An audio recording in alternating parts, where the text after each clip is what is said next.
Good morning. Good morning. Good to see you all today. Got on my new sold out singles t-shirt. Holla.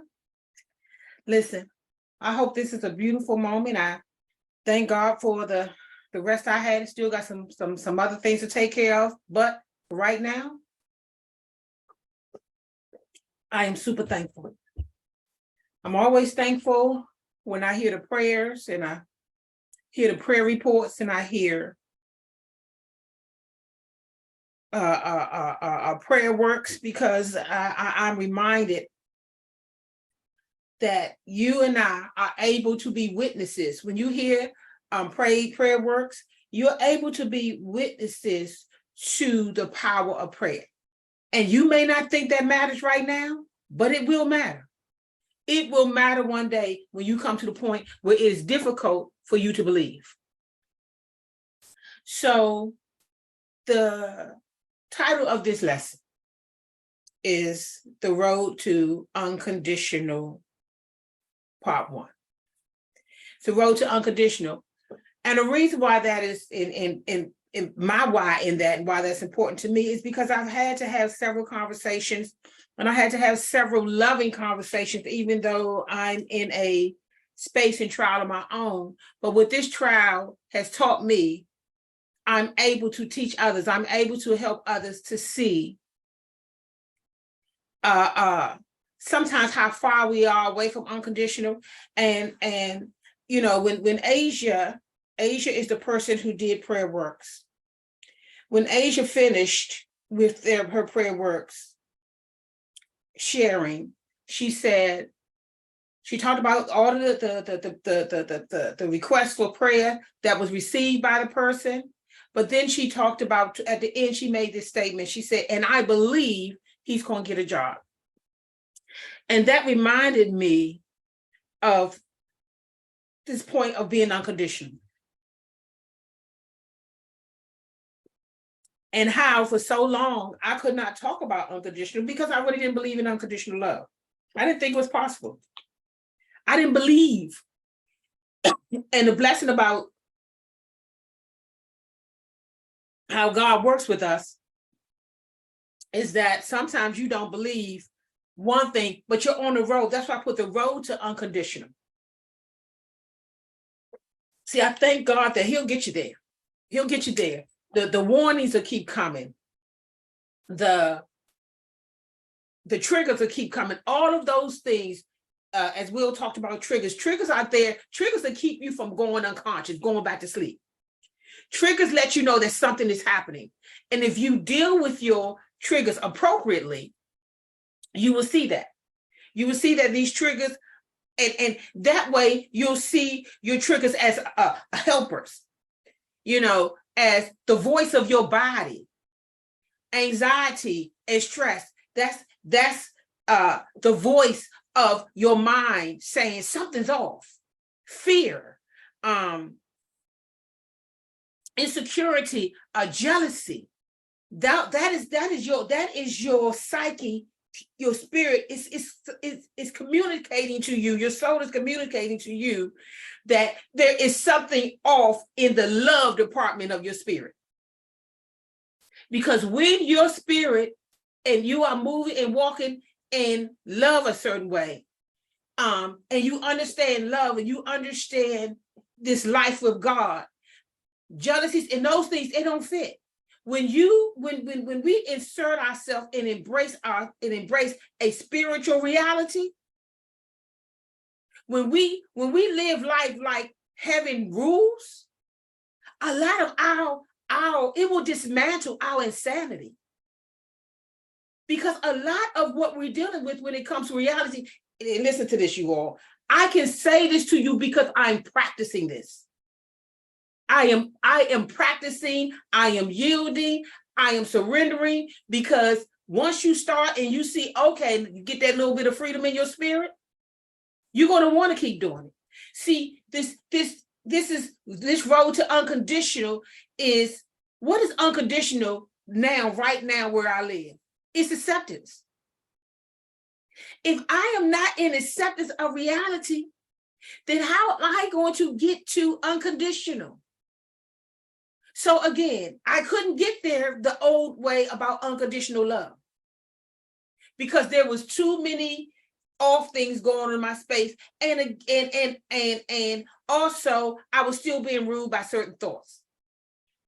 So I read this statement that helped me get closer, and the statement talked about unconditional happiness. And but because it wasn't talking about love and all of my feelings about somebody else and what they might do to me, how they might make me feel, betrayals, this, that, and that, because all those things would come in with unconditional love. And I had so much history and good and bad history in relationships. I couldn't come in through that door. But through this door of peace, this is how it looked. Now I can take this tool, this understanding, and put it in any space, put it in such a place in my life where now I see, Jill, you want an unconditional life, a life of full acceptance. And what does unconditional mean? See, unconditional peace helped me make the unconditional part about the changes I needed to make and not the changes other people needed to make. You know, the conditions, we hear that in marriage, for better or for worse. And so for plenty of people, they took that out of their vows. I don't want, okay, wait a minute, I got to do something too bright right there. Okay. I want to not, for better or for worse, on the front end. And I think that for me, listen, I was right in that line, in that group, with that crowd. But until I saw it from this space right here, and this space here looks and sounds like this. Jill, you want unconditional peace? That means you have to make an agreement that there is no condition outside of you that you are going to give away your peace to. And I'm not talking about the concept of peace. See, the concept of peace will let you say or talk about loving yourself or accept, oh, I accept myself. See, that energy right there won't be there anymore. It won't have to feel like you push it. You know, back in the day, I would say something like, I'm fighting for my existence. Okay, that sounds good, but what else does it tell you? I was constantly fighting, constantly in fight energy. So I'm trying to get you, well, first of all, I don't even know I'm trying to get to unconditional, because I have made unconditional a man-made word and words that people use to control women. So I wasn't having it. I wasn't having it. But now that I get to go to unconditional through the way of peace. Jill, what condition, what can happen outside of you? See, that's what unconditional means to me right now. What is going to happen outside of you that's going to make you break your agreement with peace? That means first and foremost, I've got to make an agreement with peace. I got to make an agreement with joy. I got to make an agreement with love. I got to make an agreement with surrender. I have to make an agreement with those things, because just like a regular marriage, you know, you don't want to be in wifey relationship with joy, right? You want a vow. Where's that? What marriage is there without some vow? And in the life of the spirit, a vow is supposed to mean something. A vow means we are here and Jill gonna put 5 on. It means I'm gonna fight harder for it. It means I'm not gonna walk away from it from the first discretion, because I'm in this a little more than I was when I was just doing a boyfriend-girlfriend thing.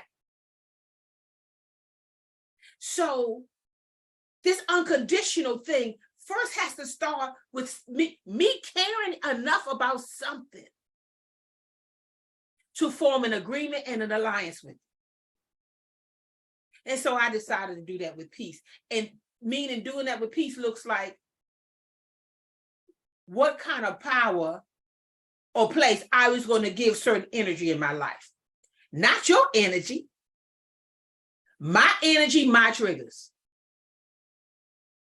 That's what we were dealing with. And so I'm thankful and I'm excited in a good way, in a way of those who have been forgiven much, love much. When you are liberated from something, you know, and we'll talk about that later. Your love, your liberation should look like something. Something. You know, I asked my granddaughter, I did a little video, something with her, because we was talking in the car during Juneteenth. And I told her it was freedom. I told her to look it up and Google it because I didn't want to just talk. I wanted her to put some of the research in too. And then Google it, read it, and then we'll talk about it. So we did that in the car, and I decided, okay, let me come here and film it. Just sit, and she and I cut the camera on, she and I talk about it. But here's the question I asked her, because of course, anybody who understands about Juneteenth, that is Freedom Day. Here's my question to her, and here's will be my question to you. What you gonna do with this freedom? Am I gonna use this freedom to serve myself more? Is this freedom just for me? See, a certain kind of freedom, liberation.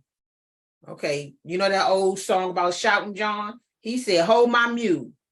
Some old gospel song about, you know, and he was telling them, listen, I can't hold this. Jeremiah, it's like fire, shut up in my bones. Shut up in my bones. I have to tell it. I thank God that I got a platform to tell it. But the real deal is everybody listening to me right now has a platform outside of these four walls or your four walls. When you go to work, that is your platform. Now, that ain't the space where you try to get everybody to recognize that you're the light. You're just going to be the light. And you're just going to shine without being extra so somebody can notice, because then that would be performance, right? So this road to unconditional love, I had to go through that door because what's the truth? I had I was stuck in the sense that the way that unconditional love was defined and the way it came into my space, from an environment where oftentimes when unconditional love was being used, it was in church, it was in the ministry, and it was directed to women. And the interpretation of that was, no matter what, take it all. And when I wasn't ready to take it all, then it was God hates divorce. So it was constantly something that did not sit well with me. I wasn't surrendered to it because I was not going to be surrendered to the word and the concept of something. See, I can say that today. Couldn't say that some time ago. But the concept, some kind of rule versus the spirit.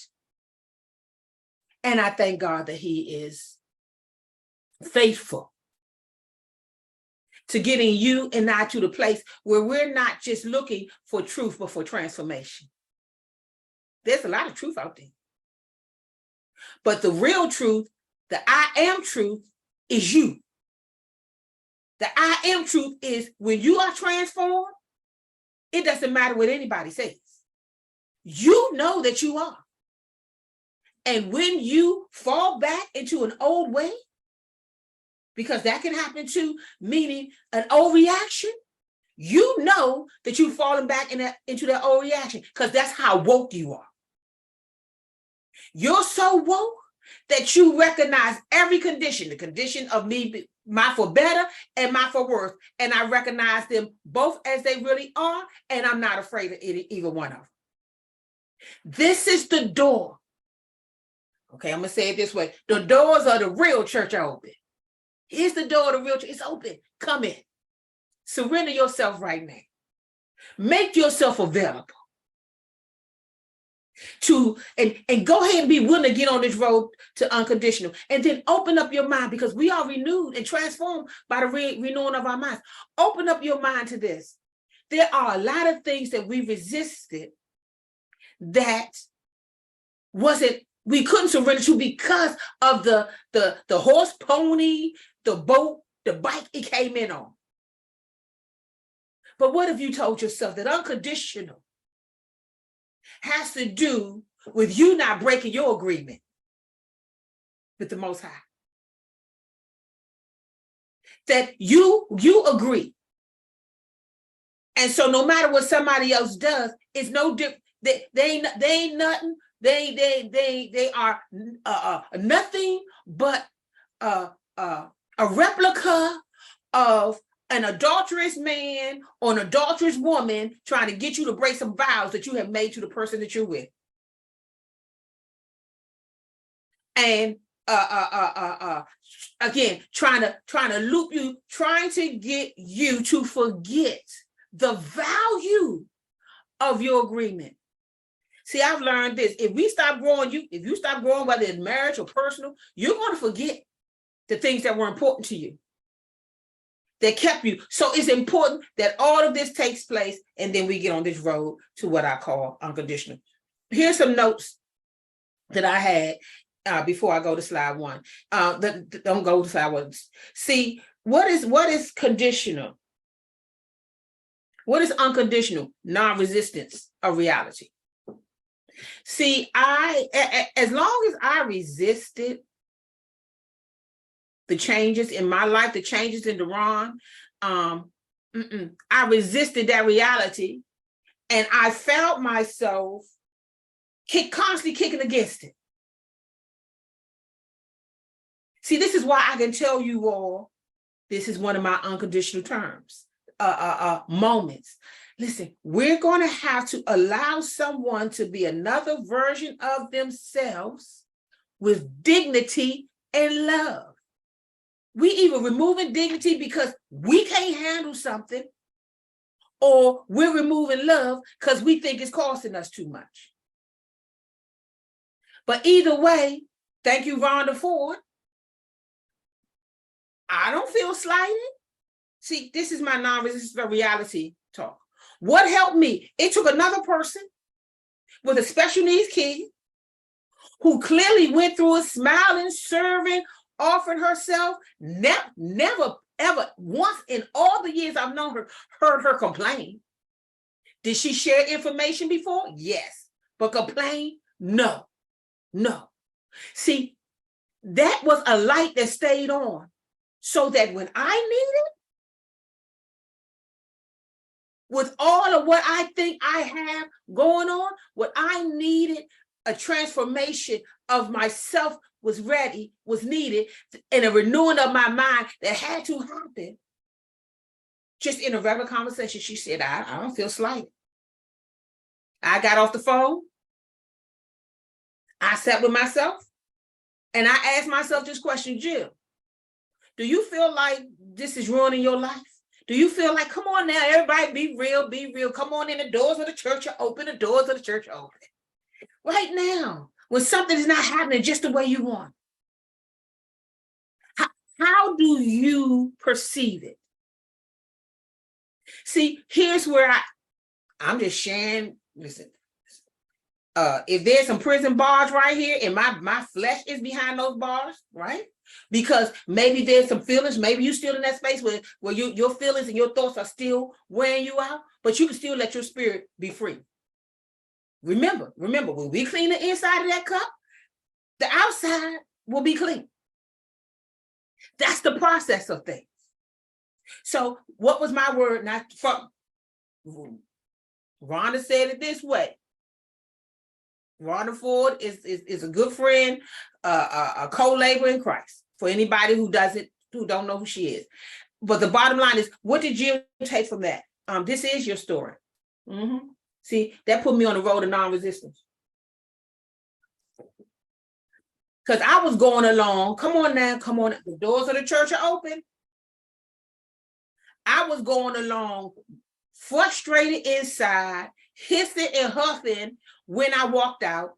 And even though I didn't want to let Deron see these things, my energy in any part of my house has access to any part of my house. I'm sorry, to every part of my house. So the goal was, Jill, what you going to do with that energy? Are you going to spend the rest of your day? Are you going to approach the pearly gates complaining and huffing? Or are you going to march like a real soldier to that place? And this ain't me trying to make a name for myself. This is me recognizing, Jill, your energy is off. You got pain here, you got pain there, and then you got the language and universal language of fear coming from your psyche. Telling you something's off. Something's off. Let go of your mad energy for a minute and sit with what you know is real. Something's off. So this is my story. Now I can pray. Now I can pray and ask God, help me to get through my story versus the resistance that was there. Here's another thing I wrote. It doesn't make sense to store inside of you the experiences that bothered you the most. If you do that, you will build your own internal house of horrors. The doors of the church are open. Remember, Brother Will built that fortress, that ego fortress. This one says, listen, if you keep storing all of these old experiences that bother you the most inside, you will build your own internal house of horrors and will struggle to be comfortable inside. So now you're just struggling to be comfortable. But what's the bottom line? You in fight energy, you in struggle energy. You're not at peace. It's hard to show love and joy while you're struggling. You ever been carrying a whole bunch of stuff and one of your family members asks you for something? Can't you see my hands are full? It's hard. I'm struggling. It's hard. So I got to do something about that. I got to deal with that. The road to unconditional is acceptance of reality. I had a beautiful conversation with someone yesterday in the acceptance of reality, and all they have right now is an introduction, because unless you live it yourself and you become a living witness, then your testimony will never back down that adversary, because that adversary is overcome by the word of your testimony / witness. This is not hearing faith, this is walking faith. This is not hearing the word, this is living the word. And when you live that word, when that adversary comes, we're going to call that adversary ego right now. When that adversary shows up, by the blood of the Lamb and the power of your testimony, follows this to say this: you ain't going to love yourself so much that you're not willing to die, to surrender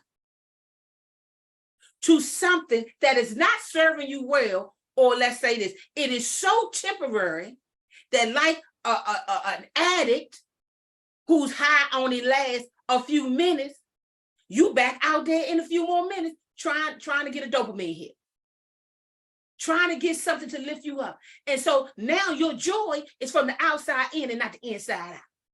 See, one of the fruit of the spirit is joy. God, why do I have this joy? Because Jill, you will not walk in the room of unconditional, because the doors of the church are open.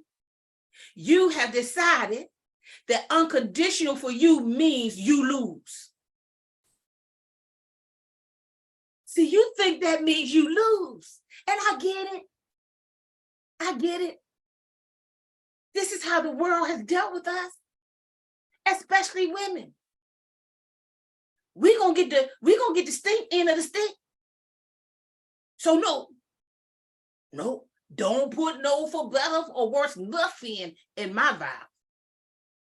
Because for worse, it's not gonna look like sickness or unhealth. It's gonna be all those other worses, if that's a word.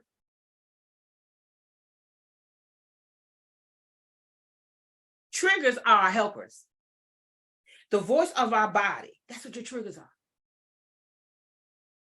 That it's a language of your, just like pain is a language of your body. Triggers are like of the a language of your spirit.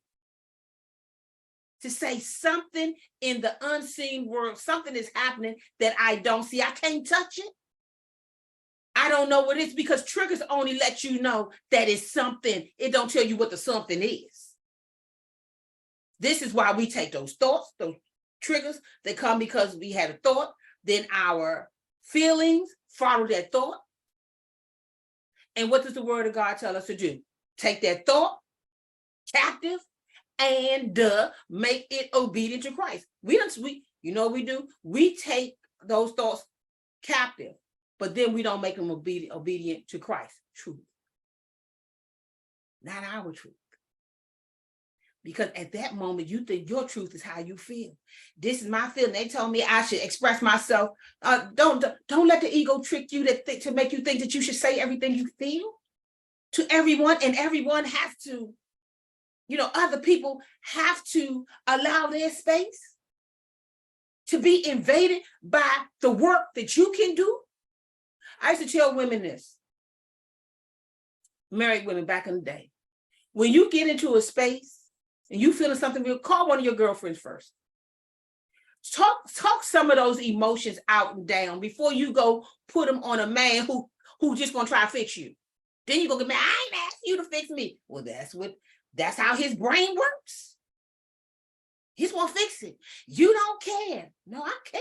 I want to fix it. You want the whole disco go-go version, the looping, and on and on and on and on. And he just saying, listen, so what is it that you would like me to do? And we don't want to tell them what we would like them to do, because if I tell you what you like, tell you what I want you to do, I'm trying to tell you how nutty this is. You're going to go do it. Then what am I going to do with all this, this bad energy? No, I need you to stay right here in my space and allow me to affect you, perhaps poison you with my bad energy. That doesn't die, that just transfer. And here's the sad part. Once I dump on you and then I see you trigger, now you the bad one in the room. I'm clean. I'm good. See you later. That's how insane this is. But your triggers are there so that you will not live a life of avoidance in unconsciousness. Come on now. Your triggers are there. If you didn't have them, you would live a life, you would be unconscious and blind all of your life. Blind to the real you. Your triggers keep you from avoiding. They don't keep you from lying, though. See, when the triggers come, we know it. I ain't bothered. Well, you know your spirit ain't lying. Now, your mouth and your body, okay, your words, your thoughts, what you're saying, they're saying one thing, but your energy look like something else. See, unconditional love means when that happens, be unconditional with it. Don't try to trade the truth in for lies. But this is what you're going to do, because it's hard. It's hard when you know the good to do and you want to do the good and you're saying the things that should be good and sound good, but your energy is not true. Listen, all the universe, all God, this wonderful loving God is trying to say to you and me is this: something's off. Stop where you are, Jill. Don't run to the left or to the right. Stay right here. Because I'm showing you something is off, which means this: you're no longer centered. You moved away from the center, Jill. See, that should be a blessing. But we don't see wilding out or too much of anything as too far to the left, too far to the right. Ecclesiastes says this: stay away from all extremes. You know what it means to stay away from all extremes? To be centered. I read something and it was very good. And it used the example of the pendulum. And for you all know, that's the if you ever saw the apparatus, I'm gonna call it, and you hit the pendulum and it swings and it keeps swinging. And when there's finally no more energy to push it from one side to the other side, it rests in the middle. That's you, that's me. See, when our energy is no longer trying to be too much of this or too much of that, we get to rest in the middle. We get to rest in God. See, in reality, the road to unconditional, it really is surrender, but it's also the understanding, first things first, of spiritual realities. Let's go to slide 1. Slide 1, Daniel 4:24-27. Read it with me. This is the interpretation, O king, and this is the decree the Most High has issued against my Lord the king. This is Daniel speaking to Nebuchadnezzar. Nebuchadnezzar is having these dreams, and he wants to know, he wants the dreams to be interpreted. Someone says Daniel can interpret dreams, and then Daniel comes to do it. And so now you can understand this is the interpretation.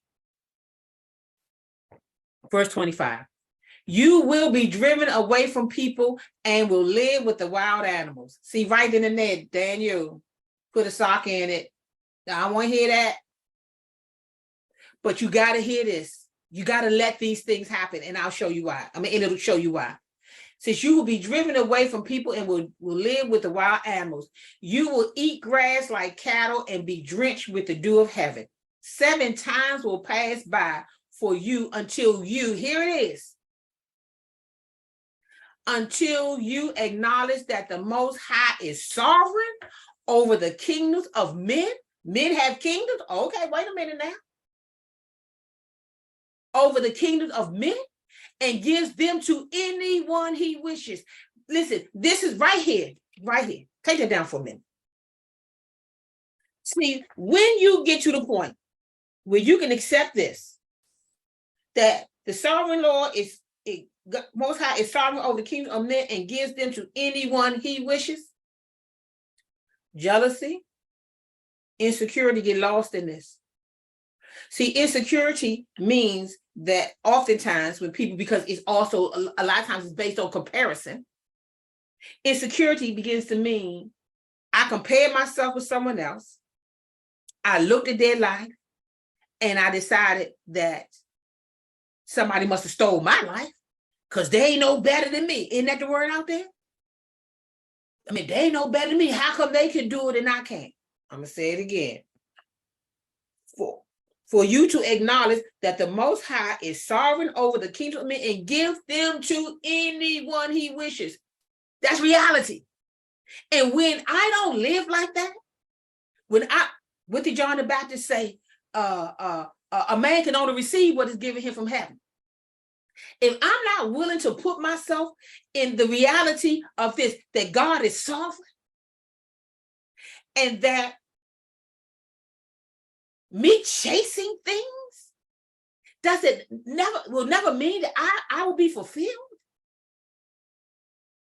and that I will just keep finding more things to chase, and I will spend my life chasing something, looking for something, trying to find a life that will never ever satisfy what's really going on the inside. Why is that? Because I am moving in this world as if God is not sovereign and that men had what they had because you could just take it. Not because of God, excuse me, but you could just take it. Put that back up. Let's get to the blessing. Another part of the blessing. Slide 1. Verse 26. The command to leave the stump. So here's the whole story about stumps, and you go back and read what Nebuchadnezzar said his dream was. This will make sense, but I just want to deal with this part and not the whole story. The command to leave the stump of the tree with its roots means that your kingdom will be restored to you when you acknowledge that heaven rules. Come on now. See, It ain't that I can't lead or that there's no place. Everybody has a place. God intended that. But see, your problem is that you trying to rule. Trying to be seen, boasting about this, about that. That's what Nebuchadnezzar was doing. That's why he's right here. But I want you to see, don't take this down. When he says you will be driven away from people and live with the wild animals, he's telling him, you about to lose your mind. Nebuchadnezzar? Okay, you're going to have a bout with insanity, because sometimes we don't value sanity so much until insanity or certain things have come into our space. Then we won't. Hey, the doors of the church are open. With verse 26 again. The command to leave the stump of the tree with its roots means that your kingdom will be restored. Everybody said, oh God, thank you. Not king, that my mind, that the possibility for my mind to not just stay out here, ego tripping and just floating around in space with no direction, no aim, or constantly aiming, but I'm so off-centered, I keep missing the mark, but I'm trying. You want to live a seems like it, the way to this man seems right, but in the end it's destruction. Who wants a seems like life? I don't want to be guessing all of my life, and neither do you. Here we go. Therefore, O king, be pleased to accept my advice. Right there. Everybody, get your acceptance hat on. Get your hat. Poise yourself, position yourself for acceptance, because this is what Daniel has to tell the king. Be pleased to accept my advice. You know why? Because you can be not pleased to accept my advice. So be pleased to accept what you're going to hear today during this broadcast. Be cheerful, be open, not closed. Be pleased. Renounce your sins by doing what is right. Right now, we're reading a book. We're dealing with some parts of this book during these lessons. Listen, renounce your sins. How do you renounce the sin that you're unaware of? You know what it means? Acknowledge your triggers. Don't avoid your triggers. Sit with something just long enough. Watch your reactions. Sit with it long enough to, let me rephrase this. Sit with it long enough means don't resist it.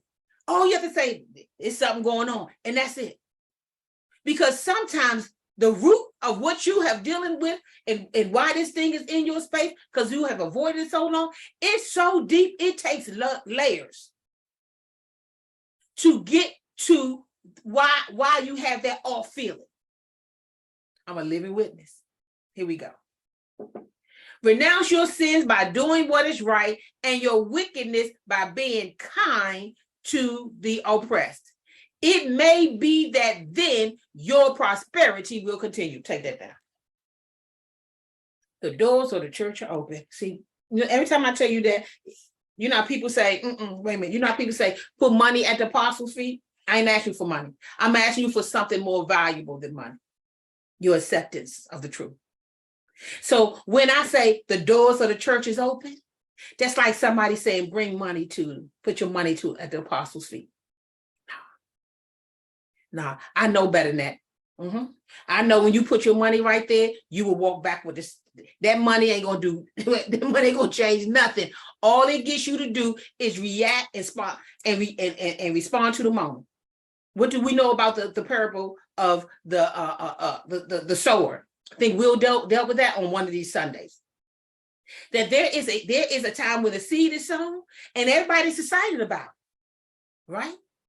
They receive it with joy. There it is, you receive with joy. Go put your money. You heard something that made you feel quickened inside? Go take your money and put it at the apostles' feet.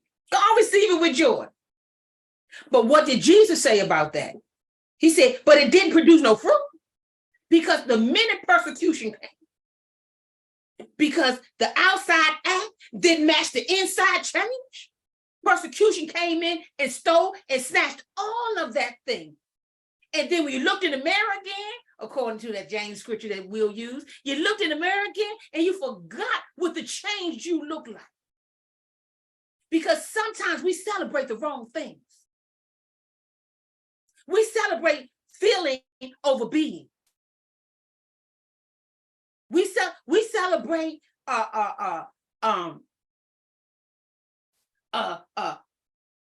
temporary something over what's timeless.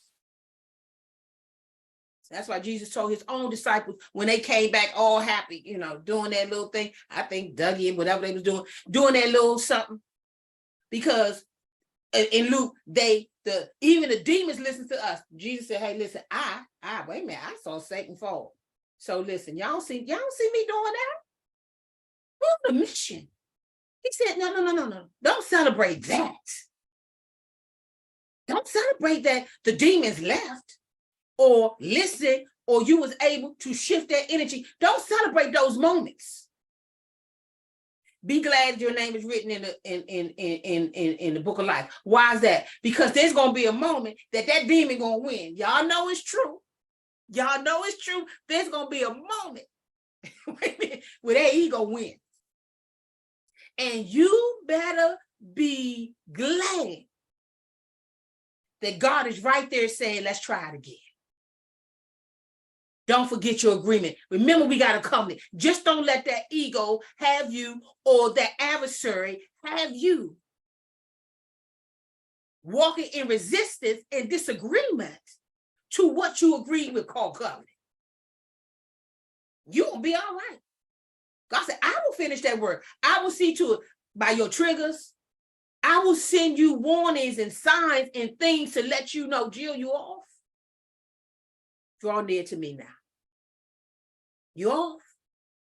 You're moving away from your God center. Slide 2.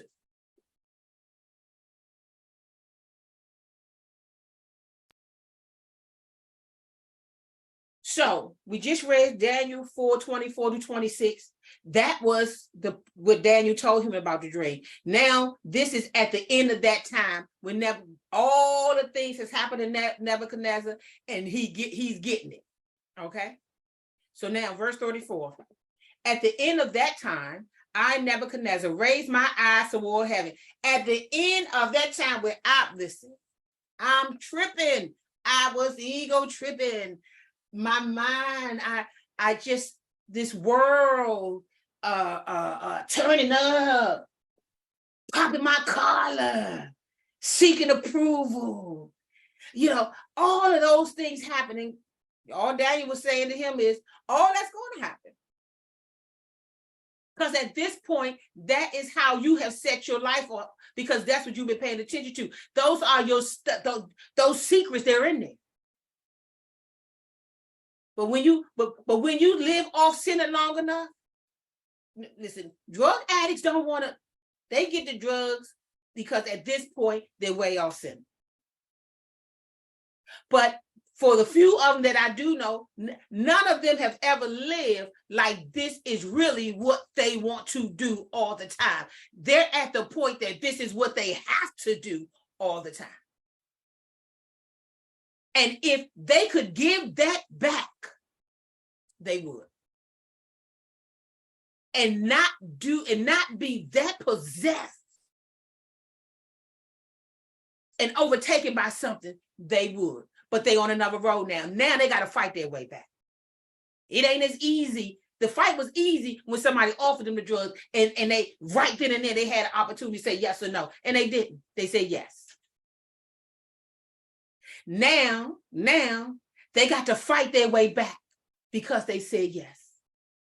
And some of us have to fight our way back because we say yes to internalizing certain things. And now they just seem to have a grip on us. But you ain't got to stay saying your whole life, because everybody know from the Dave Thompson and some other people that I know who had an addiction. You can't come out of this. It ain't easy. And it's more difficult for some than others, but all of us can come out of our addictions to this life and to form. I'm going to say it that way. Here we go. At the end of that time, I, Nebuchadnezzar, raised my eyes toward heaven, and my sanity was restored. The doors of the church are open. Come on now. I'd be filthy rich right now if everybody listened to this and put money at this person's feet. My house be paid off, right?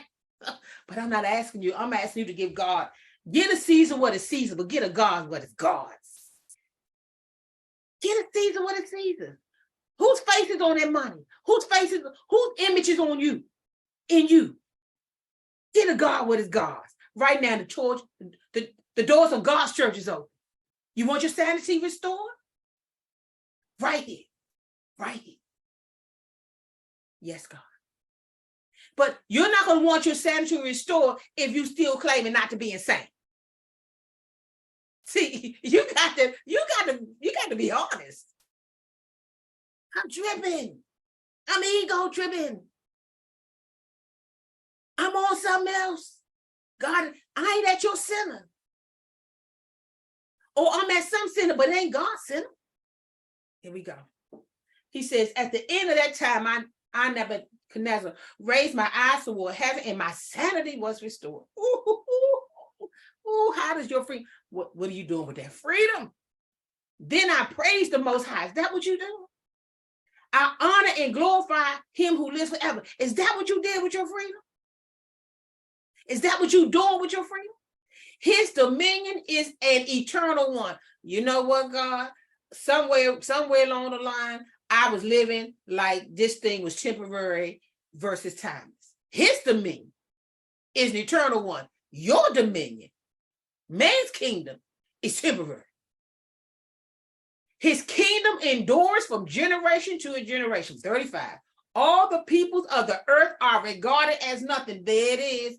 Listen, I'm done. I'm done. Is that you? I'm done. I'm done. I regard all of this form, this natural thing, as nothing. It cannot continue to have value in my life. It cannot continue to compete with what's eternal and what's timeless. God, I am throwing this away. You still wait for God to come get your trash.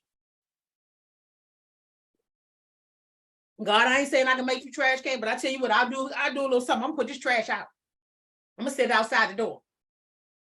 All the peoples of the earth are regarded as nothing. When you get right there, where's jealousy gonna be? But a feeling.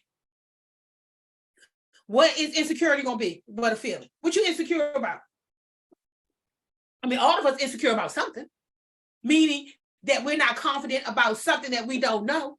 But what door is your insecurities coming in through? Because you compare yourself to others? See, here's the sad part. Some people, you are walking as just insane. And at this point, until you admit you're insane, your sanity won't be restored. But anyway, let me keep going. I'm sorry. The doors of the church are open. Here we go. All the peoples of the earth are regarded as nothing. He does as he pleases with the powers of heaven and the peoples of the earth. The doors of the church are open. Y'all feeling this? Oh my God. Here we go. No one can hold back his hand or say to him, what have you done? The doors of the church are open. Is this your time to walk through? Come on. Come on. Leave that ego behind.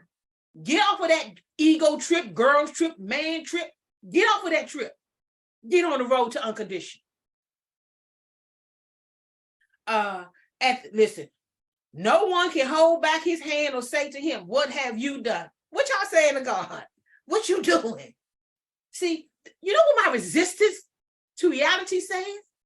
God, what you doing? See, I'm resisting reality because evidently you got this wrong, God. And he would say, and it's the clay telling the potter? It's the clay telling the potter that he don't know what he doing when he's shaping things. Come on now. spiritual reality time, road to unconditional. Let's wake up. Let's do this thing. Let's turn our lights on. That's what you're gonna hear from SOS. So don't forget it. Keep your lights on. All this good stuff. This is what freedom will look like when you break your agreements with all of the chatter of that ego. This is what Cabby said, or one of her teachers. Chatter is to be observed, not obeyed. Observe it. Yep. That's my mind. Just talking all the time, trying to fix things, trying to change life, treating life, don't take that down, like it's a problem, but it's an event. And now I think I done turned the event into a problem. It's just life, but now I done made it a problem. Now I got a problem to solve, and now I'm on this train, and I'm on this page, and I'm on this vehicle, and I'm on this road. No. No one can hold back his hand or say to him, what have you done? At the same time that my sanity restored, my honor and splendor will return to me for the glory of my kingdom.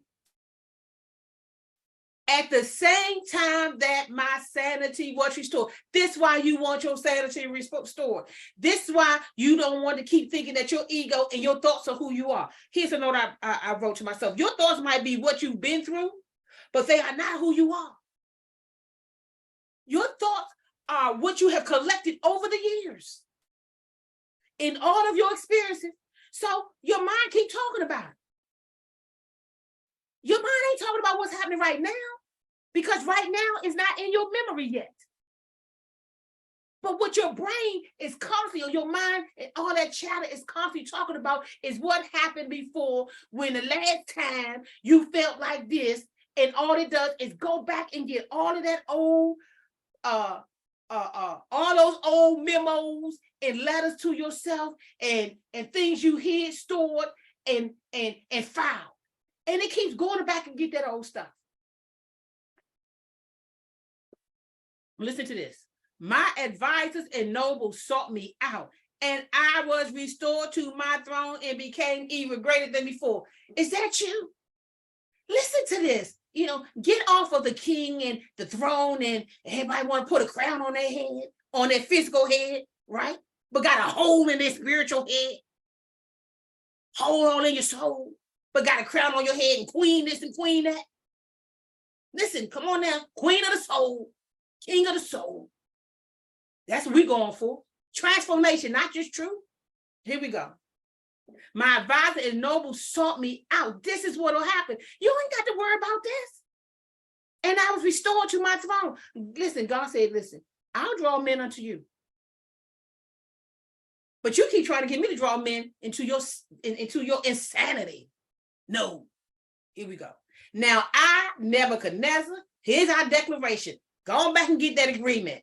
You remember that vow you made? It just needed to be tweaked by the Spirit. So now you back at it. Now I, Nebuchadnezzar, praise and exalt and glorify the King of heaven. Now I. See, there's going to come a time when you realize, and all that right there was my ego disguising itself as a real me. That was the angel of light. This is what you've been exposed to. Why? So that now, because that's what you thought you was doing. Well, you wasn't Nebuchadnezzar. You was a little here, saying yes to God. But, over here, dealing from up under the deck, here and there, pitching off a little bit of God's glory for yourself, popping your collar. Now I, Nebuchadnezzar, praise and exalt and glorify the King of heaven. Heaven rules because everything he does is right and all his ways are just. See, when you realize that, you ain't gonna be asking God, what have you done? You will know. No one can hold back his hand. That's that other space. He said, and those who walk in pride, he is able to humble. Why is Nebuchadnezzar saying that? Because God humbled him. How does God take that down? That thing was loaded. How's it happening for you? Those moments that you think people are doing something, God, no, it's an opportunity for you to humble yourself. See, when you humble yourself, you ain't gonna take all this stuff personally. Taking things personally is a sign that you may not be humbling yourself. Let me rephrase that. It's a sign that you need to humble yourself. It's God's love to you to say, check in. See, when you keep talking about somebody doing something, it's because you have a sense of importance. They don't think about you like that. Even if they're doing something in your space, they are doing something in your space. They are acting out on their level of something. I pray that those who have that script, that you get some scissors or some white out and wipe that out of your script. Or else you're going to keep saying it and you're going to keep reestablishing and empowering that ego. You're going to find yourself in ego repair because your ego was hurt, or ego restoration. So you're going to restore the insanity that God is trying to get away from. But Nebuchadnezzar understood this. The moment my sanity left, I was clear. I was able to rule again. I saw with woke eyes, not blind eyes.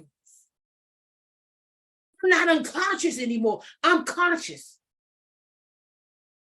I feel my feelings, and I know it ain't got nothing about nobody else. It has everything to do with me. And I use this, and I do the right thing. I'm learning how to do the right thing. I can now get myself on the road of unconditional, where I can say, Father, all of these things going outside of me, it is not going to. I don't want to say this. I don't want to get into blame. And if I am blaming, I'm going to accept the fact that my blame says that I got some surrendering to do, or I have to sit in the light, or I'm on my way. But don't deny the truth. That's the problem. The truth comes.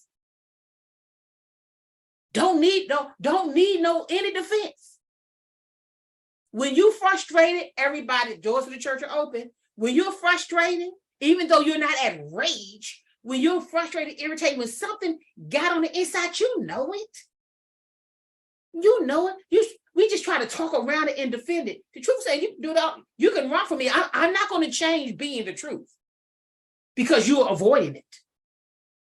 But if you let me be the truth in your life, and you let the truth reign, and you accept that God is sovereign, then one day you too will know what Jesus knew. I am the truth.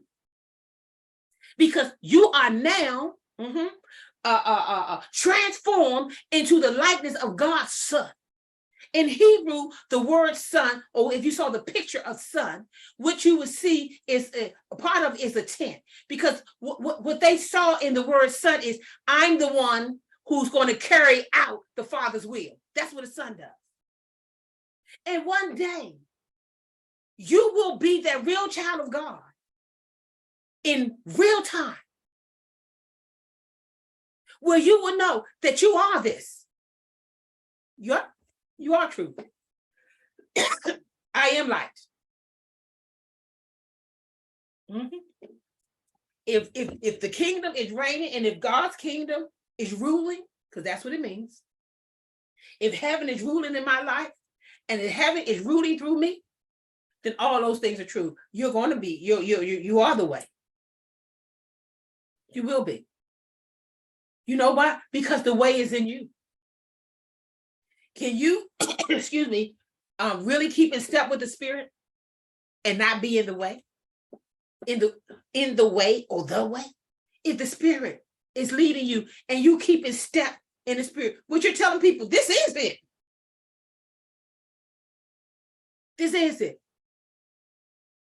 But Nebuchadnezzar knew, and I hope that you know what this will look like. Let's go to slide 3. When one of the Pharisees invited Jesus to have dinner with him, he went to the Pharisee's house and reclined at the table. A woman in that town who lived a sinful life learned that Jesus was eating in Pharisee's house. See, I'm just going to slow down on this because I really want to not be too long today. But listen, a woman in that town who lived a sinful life, you got to go ahead and say, I'm missing the mark. This is insane. This is not what This is not, so many things in me is telling me that I'm off center. I'm living a sinful life. My aim, it's not good because I'm too far this way or I'm too far that way. I'm not in the center, the place of peace, the place of rest. I'm that pendulum. I'm 1 minute, I'm overwise. It says, don't be overwise and don't be a fool. Neither extreme. Why? Because now my energy is trying to keep me the pendulum on this side so I can look wise. So, but I'm using effort and energy. Or I'm over here acting like a fool and say, ain't nobody gonna control me. This me. I do what I want to do. And I'm using all that energy that I could be using to create, that I could be using to walk in sanity. When God said, let it all go. Let go of your labels, let go of your titles, let go of who you think you are and rest in me. Because in me, in me, you will be the best you ever. In me. See, Paul understood this. He said, Father, it is in you that I live and breathe and have my being. And I want you to see that from the point of a pregnant woman. As a child in the womb of a woman. In you, I live. What does that mean? I'm protected. I live in your space. And in your space, I am protected. In your space, I am nourished. It is in you that I live. It is in you that I breathe. And it's because of you that I get to be. So I don't have to use my energy trying to be nothing. I am. You are. I am. You are. But you got to let this world go. And all the opinions of this world. Let's get back to the scripture. A woman in that town who lived a sinful life learned that Jesus was eating at the Pharisee's house. So she came there with an alabaster jar of perfume. Let me tell you something. Y'all still waiting. The word of God said, draw near to God. He'll draw near to you. She drew near. She said, oh, he there? All right, I'm going. I'm sure she had something else to do. But when you are living that sinful life and you know that something's off, that's why being woke and just knowing something off is good. Because that thing will make you say, where you at, God? Because I know, I know I'm standing, not sitting. I know I'm rocking and not still, even if no one else knows. I know I'm off. Here we go. And I know how it is to be off and not know that you're this kind of off, because I've been there too. Here we go.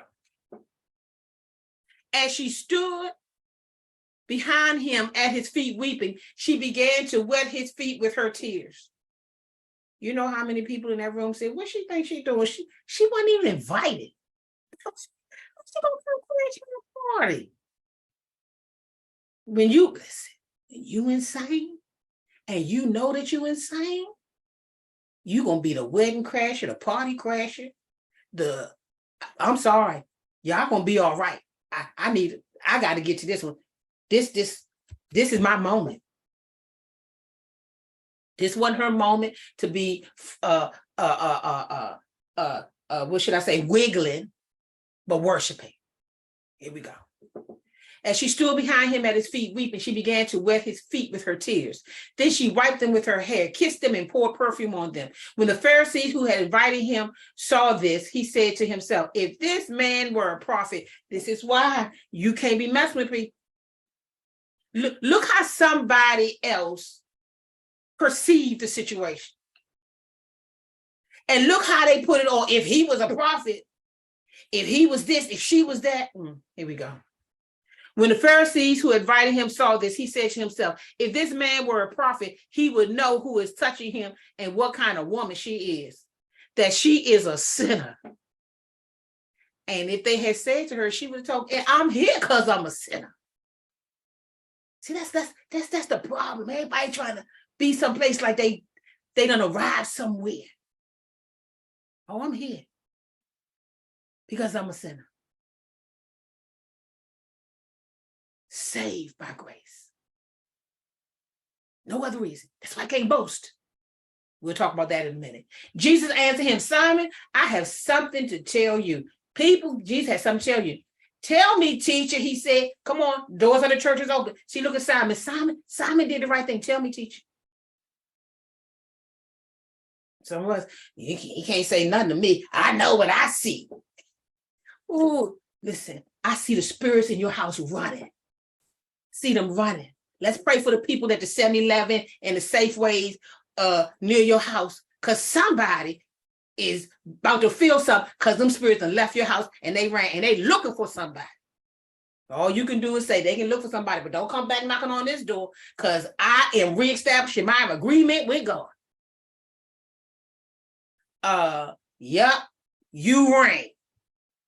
Heaven rules. Ego doesn't. Ego was ruled.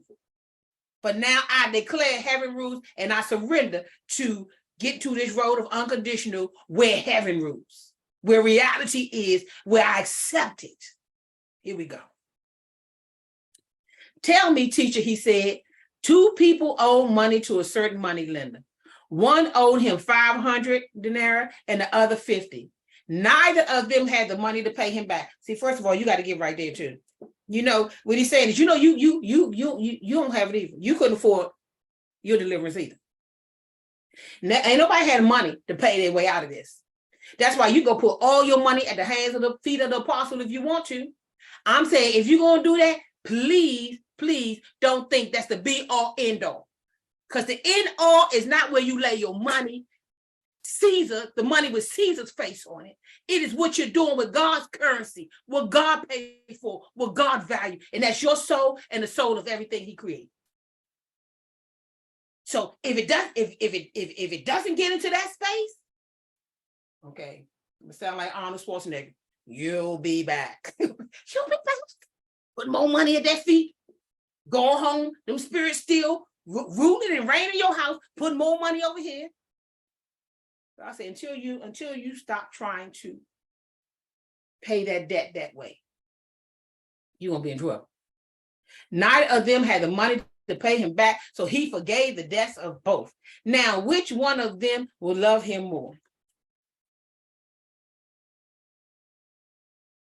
Simon replied, I suppose the one who had the bigger debt forgiven. I suppose. See, your service, my service looks like a big debt forgiven. My service. And I'm saying this not to brag, believe me, but to make this point. When websites were needed, I learned how to do a website. I learned how to edit video. For me, oh, no. All in the name of God. If this is needed, if there's no one that can do it, if it's no money, no Caesar money that we can afford to pay for it, then if we need it, then here I am. So I learned how to do something. Had to face those feelings of insecurity and not knowing. Some of y'all, God's still trying to tell you to learn how to do work the internet. Why won't you try? How do you know God don't have something down the line for that? How do you know that there's something waiting behind door number 2 that you need to understand how to do certain things so you can go where God wants you to go? Because the fact that 5-year-olds can do these things, the truth is we can do it. But you got to ask yourself, why won't you push yourself that hard? Here we go. Neither of them had the money to pay him back, so he forgave both debts of the both. Now, which one of them loved him more? Simon replied, I suppose the one who had the bigger debt forgiven. You have judged correctly. Jesus said. Then he turned toward the woman and said to Simon, do you see this woman? I came into your house. You did not give me any water for my feet, but she wet my feet with her tears and wiped them with her hair. What you going to do? Are you willing to walk past your adversaries? The ego, the insecurities, the sense of defeat in the spirit, so you can show up for the spirit, for kingdom things? Are you ready to say, okay, I'm done. I'm tired of my own insanity right now. God, heaven rules, not me. Not my mindset, but heaven. Here we go. 45. You did not give me a kiss, but this woman from the time I entered has not stopped kissing my feet. You know how many rules she broke? How many people rules she broke? You know that her and Jesus behind closed doors, the secret, and you already know this, they was calling them lust buckets. He already said it. He said if he was a prophet, he would know who is touching him and what kind of woman she is. So automatically, you know what the minds are in the room. She was like, hey, let me tell y'all this. Nope, can't play that game. I know that I'm insane. I know that I don't want this anymore. I know that I want freedom. I know that I don't want temporary fixes. I know that I want to be on the road to unconditional. I know that I want to know that heaven rules. I know that I don't want that the attachments that I've had as in the place of Daniel, the attachments that come with people on this earth being too much of something. So I'll say it's nothing. People from the earth, not God's creation. Remember, this is not a flesh and blood thing. This is spiritual. So I'm speaking from that point. Here we go, verse 46. You did not put oil on my head, but the time I entered, you have not put oil on my head, but she has poured perfume on my feet. Therefore, I tell you, her many sins have been forgiven, as her great love has shown. Does your love show the size of the debt? But whoever has been forgiven little loves little. Take it. See, what was blocking that love, that flow, it really is, it's the ego. It's the self that wants to protect itself, that just wants to protect, don't want to be in the light. Even though you have been forgiven much, you can still love little. And this is why being grateful and thankful is so important versus boasting. It's so important because you can forget how much you've been forgiven, how far you have come from. And know how I know the rest of us can forget? Because we'll find ourselves in our own little language. God, what you doing? So I'm kicking, when I kick against reality, I'm saying, God, what you doing? Excuse me, let me help you. You don't know what you're doing with my life. You don't understand what I'm going through. Yeah, you do, God. And this is my whole story. The wrong cloud is our whole story. For better or for worse, I will not be moved. And I'm saying it this way. And I'm talking about the spiritual for better or for worse. I'm not talking about the for better or for worse, as I said earlier, that some of us got that look like a clause, a get out of jail free clause of I'm going to take anything you do, and that's going to be my service to God.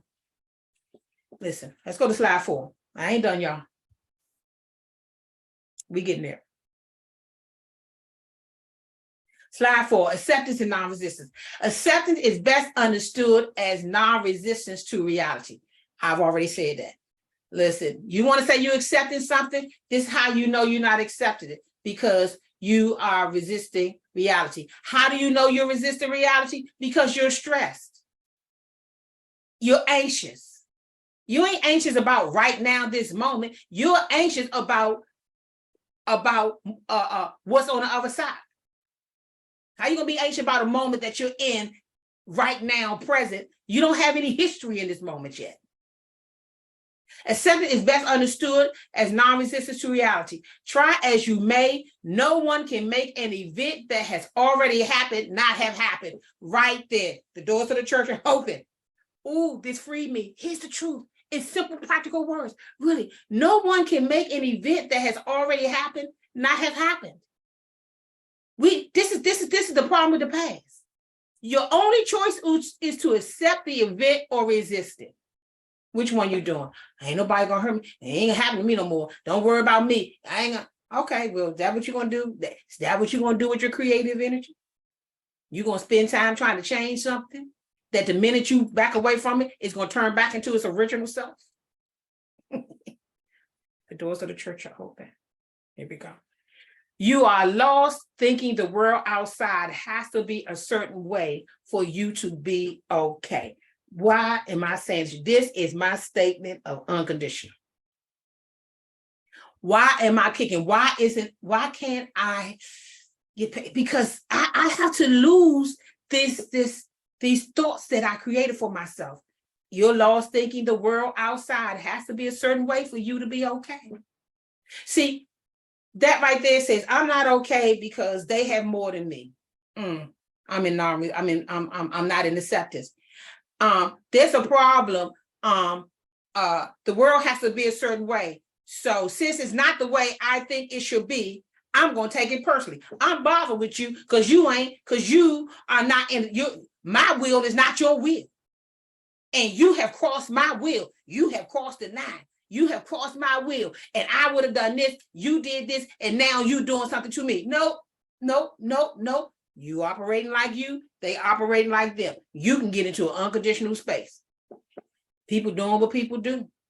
And when I accept it, you can take that down. When I accepted that people do what people do, I'm telling you, I ain't saying I got all my sanity back, but I got a good portion of it. Because I stopped using my good God mind to force change that even God is not forcing. And that is hard to live with if you're not centered. That's hard to live with if you don't go back, read Daniel 4, things I did. And if you don't accept like Nebuchadnezzar, you know what? This thing was going to be like this until I insisted that heaven ruled. God, you ruled. Okay, all right. It's your world. I'm done. The doors of the church are open. Ready to come through? Come on. Walk that green mile. Walk that green mile. Walk that green mile to the execution stake. Walk that walk to crucifying that flesh, that ego mind. All right, keep going. Slide 5. This came out of the book. I thought it was pretty good. I called it Making a Name. See, a good part of why it's hard, because if we just secretly, we want to make a name for ourselves. Listen, the people in the advertising industry know very well that in order to sell things that people don't really need, they must convince them that those things will add something to how they see themselves or are seen by others. That's it. That's it. I ask somebody all the time, why when you take a picture with a celebrity, you think I care? What does that say about you? I'm trying to help you. What do you want me to think about you? Because you ain't showing me because you want me to think anything about a celebrity, because if that's the case, that's the only person that would be on the phone. So what does you being in a picture with a celebrity mean? Ask yourself. It means that the advertising industry, here it is, know very well that in order to sell you these things that people don't really need, they must convince them that those things will add something to how they see themselves. You think this adds something to you? Come on now. Go tear them up, delete them, free yourself. Listen. Convince them that those things will add something to how they see themselves. The doors of the church are wide open. How they see themselves or are seen by others. In other words, add something to their sense of self. They do this, for example, the advertise by telling you that you will stand out from the crowd. Take that down. What they're doing in the spirit, what is encased in all that other glitter and all that flashiness, is that I'm gonna make you somebody. See, that energy knows, that spirit knows you're looking for an identity. What you gonna identify with? Ask yourself what you identifying with. Can't nobody else do this work, that work for you. See, that's where the spirit to truth will set you free. Or guess what? We can choose our insanity. But this little bit of leaven will spoil the whole loaf. Like I said, when that energy come in the front door in your foyer, it plans to be sleeping in your bed like Goldilocks. Trying out all your mattresses in your house, in your refrigerator, in every room in your house. And now you're trying to figure out how in the world that what's going on with me. And now you're just constantly striving. Pendulum this way, pendulum that way. Nobody's in the center. Resting in God and trusting that God is able to do what he says he can do. I had this note. 1 Corinthians 4:7 says this, for who makes you different from anyone else? What do you have that you did not receive? And if you did receive it, why do you boast as though you did not? See, the thing that helps us to keeps us from loving, I love looking like the size of our debt that was taken away, is because some of us pasted our name over God's name. We made a name, trying to make a name for ourselves. You want a reputation. You think you had one? Ridiculous. Not in God's world. God's world, the flesh counts for nothing. Nothing. That's Paul said. See, here in 1 Corinthians, what he's saying is,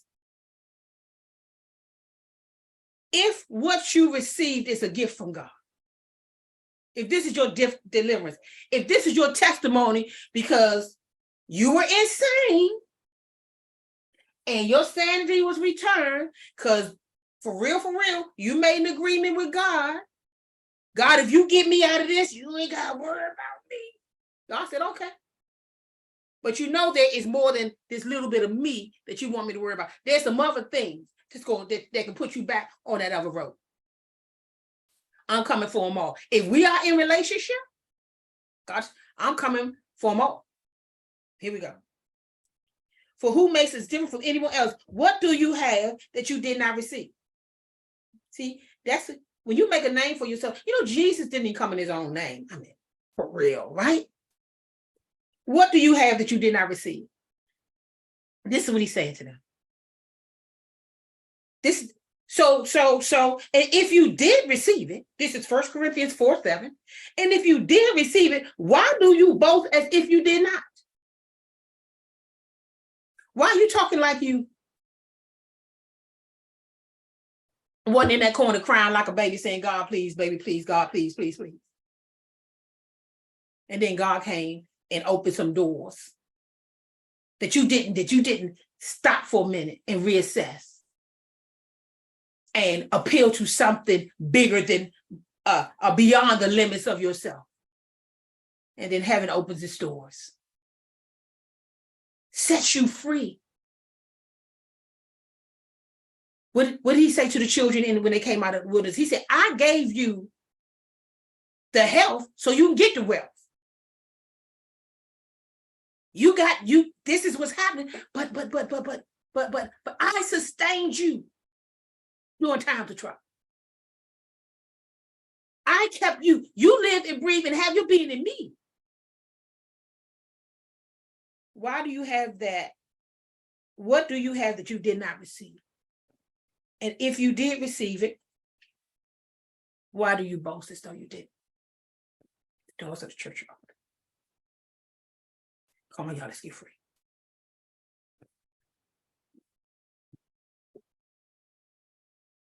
Slide 6.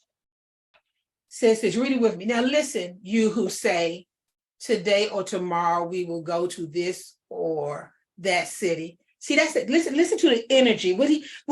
He's trying to show you what the language is like. The energy with the spiritual language, the mindset, the things you say when you think you're not saying certain things. What's up under that? He says, now listen, you who say today or tomorrow we will go to this or that city, spend a year there, carry on business and make money. Money. I'm going to make that money. Listen. Why? You do not even know what will happen tomorrow. What is your life? That's a question. What is your life? Is that your life? I'm doing this, yeah. This is why you're showing everybody all that stuff. I promise you, anybody who's a little bit woke think it's pathetic.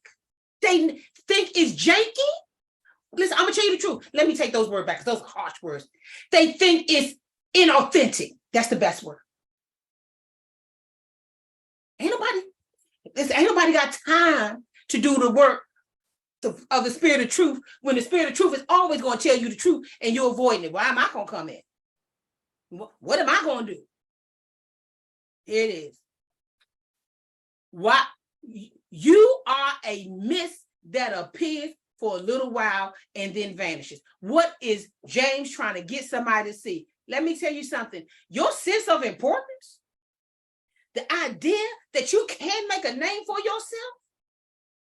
You know how old this world is? You know how much little bit of space you take up in the life of existence?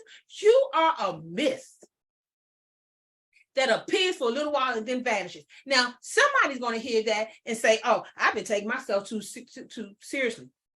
The ego going to hear that, and this ego going to say to you, you are a mist that appears for a little while. Oh, I don't have that much time. I got to get it. It all depends on where you're coming from.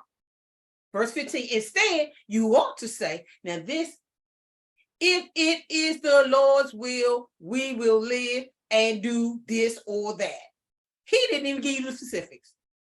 What's your this or that you living for? If it's the Lord's will, we will live and do this or that. As it is, you boast in your arrogant schemes. All such boasting is evil. If anyone then knows the good they ought to do and doesn't do it, it is sin for him or her. You are missing the mark. So guess what? Take that down. I don't know what page anybody's on. But I will say this. What does God ask you to do right now? See, sometimes God is asking you to do something right now, but it ain't big in the eyes of man, so you won't do it. You know, I decided I was going to learn how to play the piano. And I just wanted, it was just some kind of something, Jill, do something, you know. But this is what I tell myself, because I'm telling you, I got a little app on my phone. And I'm not telling you it's easy. And when I'm doing it, and them keys go, and they, and I can clearly hear something is off. There's something in me that's, listen, my shoulders already going to get, listen, my energy already try to, you know what Trinity said, right? On the Matrix, when Will showed it a couple weeks on the Matrix, she said, run, Neo, run. Morpheus said, no, he's just starting to believe. See, that's it. God said, you'll believe me. I can do all things. Now, do I want to become a piano player? No. Is that my desire? No. Anyone know the good to do and don't do it? That's sin for them. I ain't gonna miss this mark. See, that's how I know it's different for me, because I'm not doing it for anybody else. Nobody will see this. You wouldn't know if I didn't tell you. Because sometimes our wonderful, brilliant, loving God says, I'm working on something else. You think this is about pushing some keys. This is about something deep down inside you just been hiding. Some lack of confidence, insecurity, something. Jill, this is still me working. Do this because you don't know what I'm trying to show you. Well, one thing I can say this is true. It is unconditional love. I'm trying to show you how to live in the unconditional space. Your space is so full of conditions, good or bad. So if it doesn't feel good, it doesn't look good, then it's bad. So you have such conditions and labels. But here's where I end. Slide 8. Therefore, for everyone who's listening to these messages, for everyone who's reading the book, I pray that the rest of you understand just how liberating this would be for you. But it's your choice. Therefore, submit to God. Moreover, take a stand against the adversary, and he will flee from you. Take a stand against the ego. That's your adversary. Take a stand. Right now, we are reading a book to help us take a stand, exposing that thing that made us walk in an insanity as if that was normal. Let God restore your sanity. Therefore, submit to God. Moreover, take a stand against the adversary, and he will flee from you. Adversary, ego, devil, you all the same. Come close to God, and he will come close to you. Take that down. The doors of the church are open. Come close to God. Now you got now you have to use your legs to pronounce your agreement. It ain't your mouth now. It's your body. Come closer to God. What does it say? And he will come close to you. Come closer to the light. And you will see more light. Come closer to consciousness. And you'll automatically move away from consciousness. See, you don't have to fight. Every time you say yes to God, you say no to the adversary. You can stay right here and do that. But if you don't do it this way, you're going to be at that pendulum, using all your energy to hold this back and keep yourself looking wise. And then persecution come, and now you done flew over this side to some other extreme. God said, when you going to stop that? When you going to stop that? God said, I got this. Right now, I'm teaching you how to take a stand against your adversary. You thought you knew, but you've been dealing with that like in fleshly ways. Now I'm teaching you how to do it in heavenly ways. Come close to me, and I will, says the Lord, come close to you. If you want that, the doors of the church are open for you. Amen. God bless. The doors of the church are open. Sisters and brothers, the doors of the church, the doors of the real church are open. I am full right now for what God has given us today through his servant, Pastor Jill. The road to unconditional. My mind has been stretched today, been open today. I'm looking forward to whatever God is doing with this particular lesson. And I'm excited to what is coming abroad, what's coming to us. But I am standing at the doors and I'm ready to walk therein. Go with me. Let us go through the doors together. Let today be our day.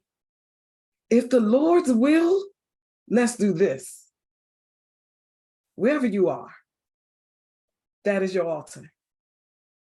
Let us pray. Heavenly Father, can't nobody do it like you do it. We thank you, we honor you for the gift you have given us today. We appreciate you, we glorify you. We are in debt to you. My debt is so big. That's why my love has to be so big for you. I have to serve you with all of my being. I have to give to you all that I have and all that I am. Because had it not been for you, God, I don't know where I would be. I am coming with my alabaster jar. I'm pouring out because I had a very big debt. And it is time for me to pay. I am willing to. I say yes to you, Lord. I pray that all my sisters and brothers and everyone that's hearing this lesson today can say yes, even if we don't know what all it takes and mean to give up all ourselves to you. Lord, let us be like your servant Rhonda Ford. Let us not feel slighted. No matter what is going on in our life, no matter how the outcome may look to us, I don't want to feel slighted. Father God, you are the greatest of all. There is none greater than you. Thank you for being our God. Thank you for choosing us, for loving us, for creating us. We're walking through the doors of the church today. Amen.